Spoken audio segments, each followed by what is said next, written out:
Deadline for episode 1 was on January 15 and now it's February 15th, right on time.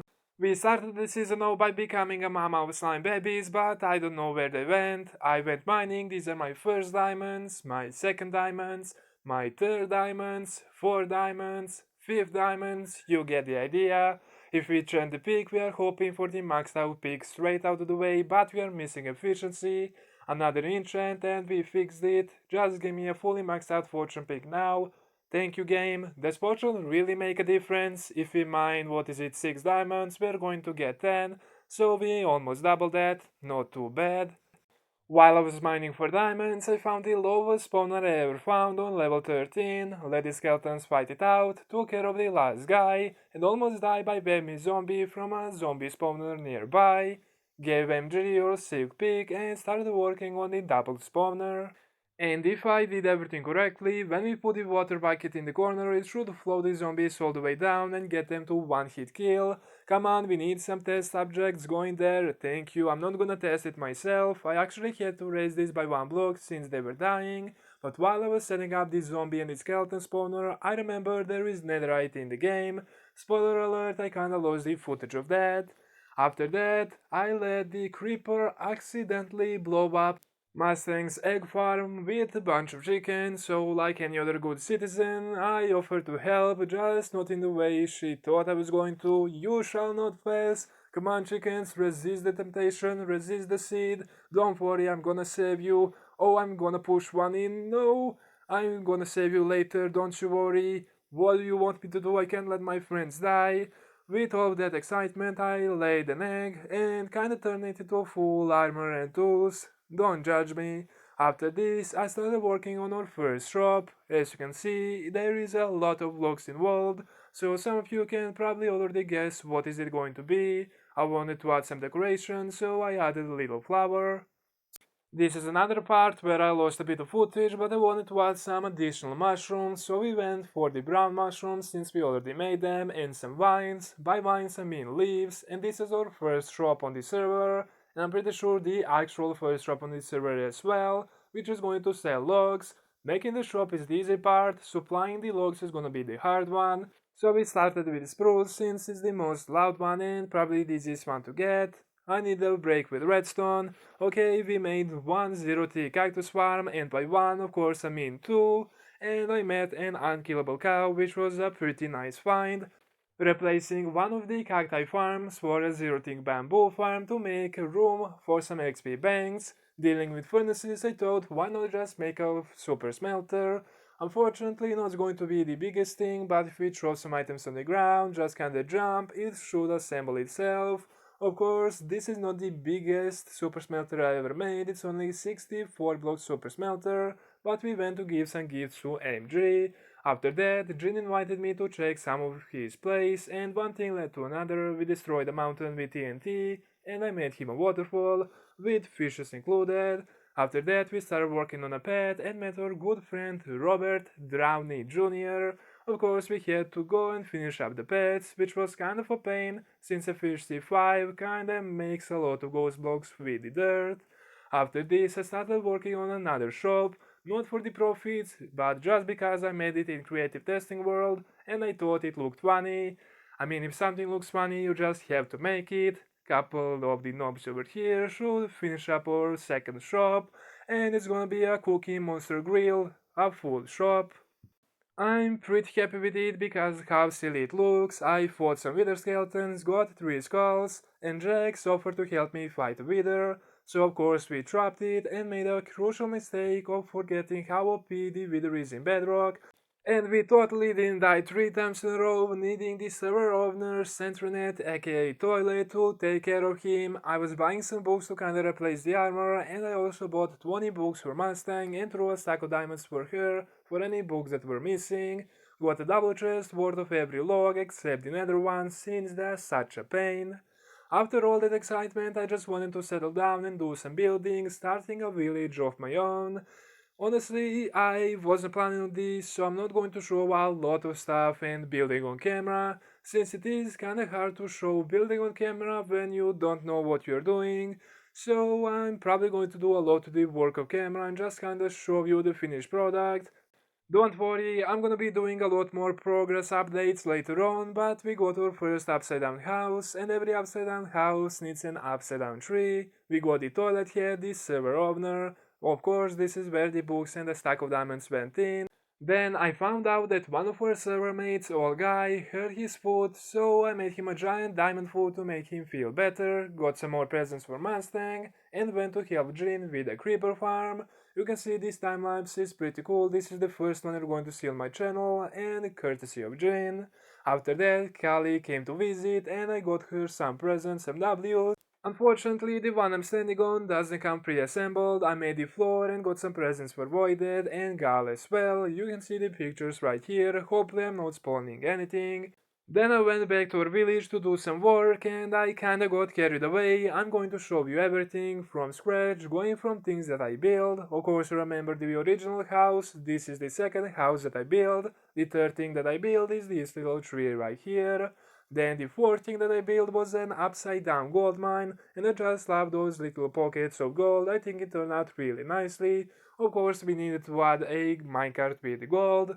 The fifth thing we built was another tree. The sixth is a blacksmith, and I have to say I like this one because of that little upside down armor stand right there.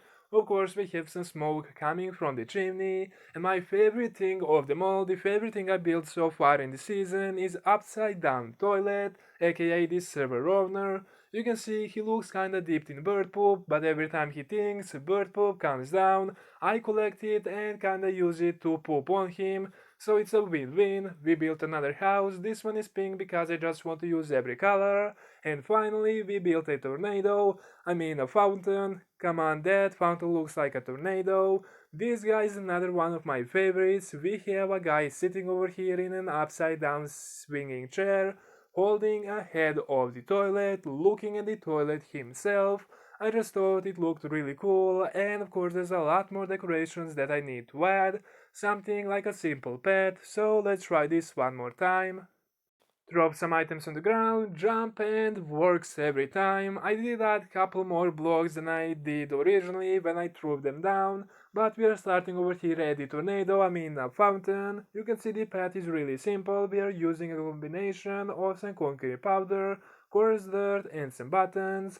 You can see we did connect it to every house, but I didn't connect it to toilet because I'm not really sure what other decorations I'm going to add. Same thing with the gold mine, so I kinda just had the path connecting every single house and of course the little tornado over there, but I still need to decide what I'm going to do around the gold mine and of course toilet. We have this little tree with a little round around. Round around, oh, I'm so keeping that in just for the embarrassingly funny moment. Of course, we do have the path connected to the original house, starting at the hill, which I was kinda hoping to have a waterfall on, but that's a story for another time. Remember that path we worked on with Jin? Well, I went back there to help him decorate it, add some variation, and while I was going back home, I noticed that MG started working around the actual portal. There was some unfinished work, so of course I decided to finish it up for her. Hopefully I didn't mess anything up. We had perfect amount of glass, which was pretty satisfying. I went back to the shopping district to check on the profits, and I was pretty excited to see that a lot of logs actually sold. This means I have to restore the logs again. I didn't really think this whole business process through, did I? Anyway, I went to help another friend from the server, Mike. I got him some netherite armor and a bunch of sugar boxes, all for free, since it is a gift. Redstone cravings were too strong to resist, so I had to make another farm. This one is a sugarcane farm, which is the smallest sugarcane farm I ever made.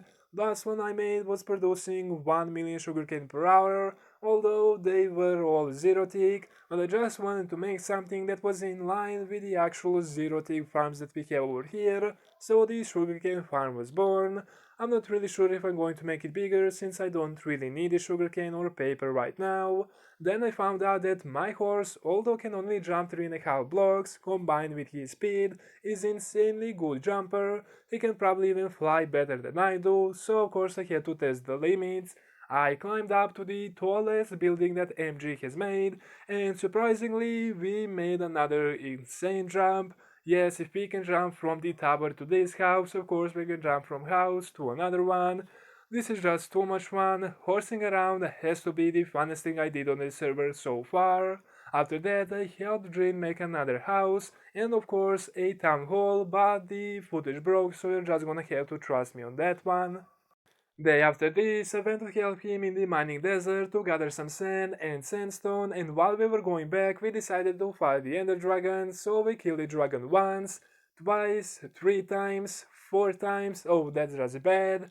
We killed him 4 times, 5 times, 6 times. We actually killed him 7 times, 8 times, 9 times, 10 times, 11 times, 12 times. Come on, just a couple more boys, you can do it. We actually ran out of crystals, so I decided to mess with Jin and Bet with some obsidian, but after the messing around, we killed the final 16 dragon, unlocking every single end gate. After that, I went to help my president, aka Shady, who is president of Poop. He was elected by 1 vote, I guess, and that's my bad there. After that, I wanted to make another farm, and I needed a hoe to till like 10 dirt, so of course the only tool that can possibly live up to that job is a maxed out netherite hoe. Throw some items on the ground, jump, and I can't believe this still works, but we got ourselves a melon pumpkin farm, and although it's not the biggest thing and it's definitely not the most efficient since I wanted to make it vertical, at least in my opinion it looks cool, so I love it. The Redstone is simple, we just have the observer monitoring the stem, sending the signal to the piston. When the pumpkin or melon grows on either side, it's just going to pop it off. It was time for some secret bases with a really cool transition. You guys will have no idea where I am, but this is the start of a lab, and I think it turned out really fancy. A lot of entrons and even the actual daylight sensors for the roof, which were such a pain to make and place. Oh my god, since they're not exactly acting like normal slabs, it took quite a long time, but we need to decorate this stuff. Of course, we can't be in this outfit, so with a little jump, we are going to change, and there it is, perfection, a lab coat and everything. Perfect for this lab. You can see the decorations are finished. We have a little scientist guy working on some redstone over there. This one is working on some potions. We have the main kind of control panel thingy with the end roads. Believe it or not, I didn't die a single time placing those. I'm just gonna go in first person to kinda show you everything better. Of course, we just have some levers, comparators, pressure plates, pure decoration stuff. Tron cycle, I believe this is called. We have a little robot working on it. I decided to go for the actual droppers instead of the observers since the face just seems way too happy. And we have a couple smaller robots over here. I tried to make this one look a bit more circle-ish with the banners, but I don't know if it really worked. Another robot that is finished on the Tron cycle and the UFO with lasers and a cow. After this I went to check the profits again. We are going to check the food shop, which is surprisingly doing really well. I added the golden carrots and they are selling nicely. Logs are still doing awesome, not as much as the first time since it's been less time since I checked it. Together all the profits we have 4 stacks of diamonds and 24, which is awesome. I started working on a third shop, which is going to be the final shop for this episode, and we're gonna be selling quartz. I had a ton of quartz since I have been collecting it from the start of this season for a different project that I'm not going to spoil since I'm probably going to save it for the next season. Normally I would make like a black and grey kinda UFO, but I wanted to display quartz since it is a quartz shop, and I kinda had change of plans. I went to Minion to actually grab some sea lanterns, and I kinda left him couple of presents. These are the W's, although I need to save some netherite, so he didn't get a netherite W just yet. And the change for the UFO happened because of this picture. I mean, just look at it, how awesome does that look? It would just be too sad not to make it, and I got 2 smiley faces to confirm that build, so I just had to do it. This is what it's looking like right now. Of course, I needed to adapt the whole UFO thing to make it look more like a plate, and then I needed to add the whole mug on it. I do want to add some more decorations like the laser, and of course some smoke coming from the actual coffee mug, and I was having a bit of trouble making the handle just to kinda get it and fit the whole size, so that took a couple tries. Of course, I'm running completely out of time, so I'm not gonna be able to actually finish it up right now. If the server allows me to fly, since I'm usually bad at it, playing from the phone, it's extremely laggy and hard to actually control it. But you can see the UFO coffee mug thing is actually a lot bigger than you might think. Let's see if I can give you guys a better look. If I go a bit ways out and turn around, just let the render distance kinda slowly make it visible. You can see it's a lot bigger than you might think, and there is the handle. If we just go inside, you're going to see that there is a ton of space that we can utilize for the actual shop, and I will need to add some brown concrete or something to make like the coffee thing. And of course we have a bit more space underneath. Of course, I'm not sure if we are going to have a shop underneath over here as well, but as I said, I am completely out of time for this video, so the shop part and few decorations are gonna have to wait for the next one. A promise is a promise. I hope you enjoyed this video and I'll see you in the next one. Peace out.